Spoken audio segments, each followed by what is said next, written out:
The more I see, the less I understand.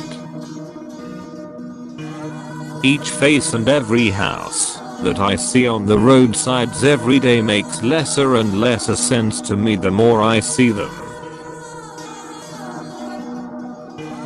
I do not get the point of neither their strife nor their strength, and why they give each day their blood, when their bodies are doomed for brutality.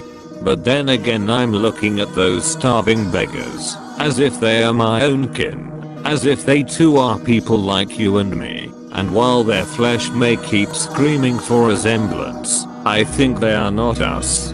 No. The dying are a species inferior and insignificant in capital evolution, and like flies who infest, the poor of the street are mere insects under capital human insects.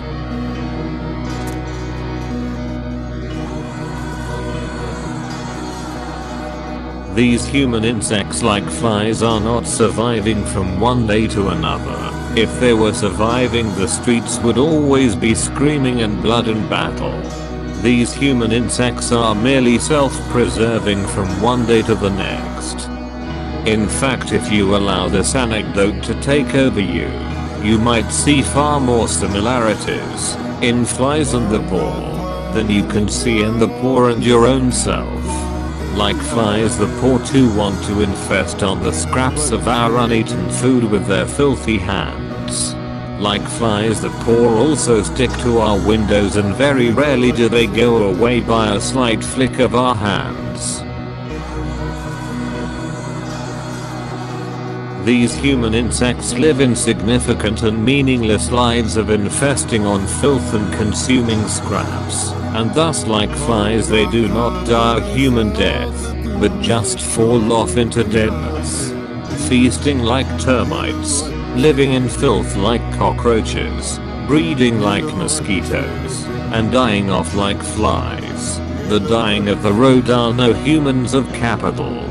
These are the insects of capital that keep buzzing in their scum till they are suddenly crushed by a death that was always decided for them. The insect-like existence of the paupers does not end with the end of their lives, but it instead encroaches their entire lives from the moment they are birthed. The breeding that keeps happening among the homeless is truly horrifying to me.